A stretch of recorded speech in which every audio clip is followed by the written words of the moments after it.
Hi. Today I want to talk about children, teenagers in particular, and their decision making processes.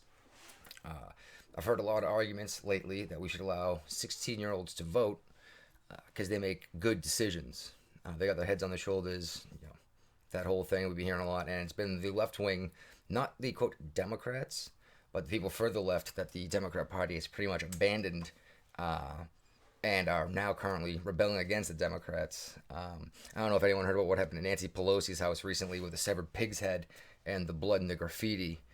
You can go ahead and look that up if you want. I might even share a link in the description concerning that, just in case you hadn't heard about it. But this is about children. The argument is that these kids should be allowed to vote because they make good decisions. Massachusetts just reduced its age of consent for an abortion and age of consent to 16 years old. So you don't need parental consent to have an abortion at 16 anymore. I understand the arguments being made in support of that. I do. I disagree with them, but I understand them at least. But the big deal is there are not a ton of very conservative, very religious families here in Massachusetts. I mean, there sure are some, but I mean, the governor, who's a Republican, granted he did veto it because it was too extreme for him, but he's pro-choice, which is very interesting. We can go into that another day. How Massachusetts seems to vote Democrat federally and Republican locally. Fascinating theory behind that, but that's conversation for another day. But the age of consent isn't just for the abortion; it's also age of consent. Period. A 16-year-old can legally consent to sexual activity with a 30-year-old in Massachusetts now. And you can, I've heard a couple people make the argument that there's what's known as Romeo and Juliet laws, which means that if you're so close within age, you're exempt from statutory rape. Does not exist in Massachusetts. There is no Romeo and Juliet law. Now, if you've lived a quote chaste lifestyle, i.e., still a virgin, statutory rape does extend to 18 years old, which seems a little strange to me. That seems like one of those old blue laws. You can't buy booze on Sunday. As long as you keep your purity, you can't. Whatever. But if we think that these children are responsible enough and old enough, well developed enough at the age 16 to cast votes and to be making legal decisions on whether or not to consent to sexual activity and to have an abortion without notifying their families, then why don't we trust these 16-year-olds to go out and purchase whiskey and cigarettes and Rugers and Mossbergs? Now, I understand the argument you might make concerning the drugs, the booze and the cigarettes, and in Massachusetts, marijuana. Especially since tobacco recently got raised to the age of 21. You have to be 21 to buy cigarettes in Mass. And you can't buy flavored tobacco, period. That includes not just chew and dip, but even menthol cigarettes. You can't get in Massachusetts, period. But all right, you're gonna make the argument that drugs, in terms of your body, hasn't fully developed yet. Well, your brain's in your body, and that's what makes your decisions. So is that not developed enough yet to be making decisions? I know if these kids are informed, they know what they're doing, they've decided to take this risk for the tobacco and the alcohol. Okay, let's throw that argument out the window and let's just assume that I agree with this theory that you're not developed yet, but somehow your brain is. Why can't they have a shotgun and a pistol? You think they might make a bad decision with that shotgun or pistol? If you don't trust someone to exercise all of their rights at 16, then you shouldn't be giving them select rights at 16, because it sounds like at that point you're trying to get uninformed voters on your side who don't know what they're doing and are making emotional based decisions like having sex and having abortions. And that's why you won't let them have a weapon, because they make decisions based on emotion.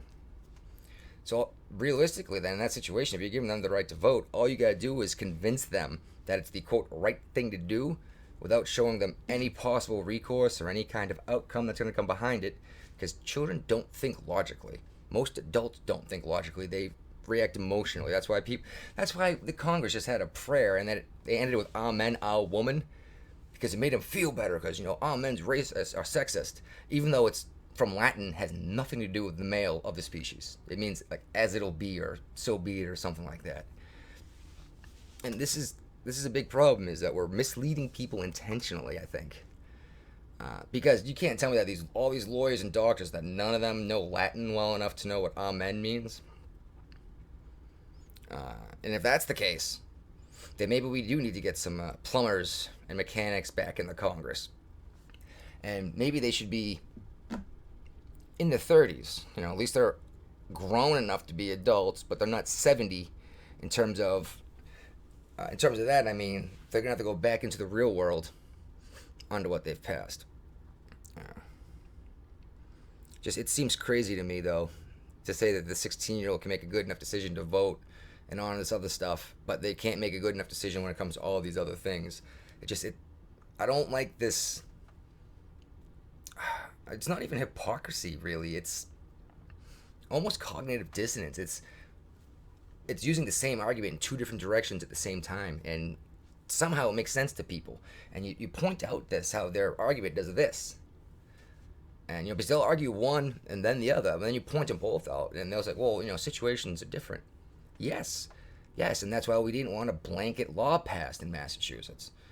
That's why we wanted to look at it a case-by-case basis, because individual instances are different.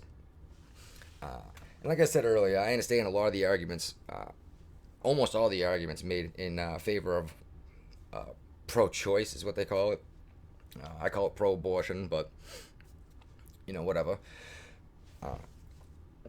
But has anyone actually looked at the numbers at Planned Parenthood? Like, really actually looked at them? Or do they just listen to talking points?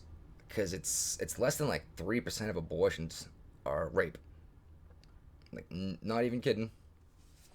But anyway, I'm going to link in some links here in the description concerning the decisions made in Massachusetts, and I'm going to include the link that has the Massachusetts laws concerning age and consent. It is the massachusetts.gov page. So, you know, you can say that's not right, it's not accurate if you want, but I mean, I'm using the sources that you're telling me, that you use against me, and I'm just throwing them back saying this is actually what it says versus what someone else told you what it said.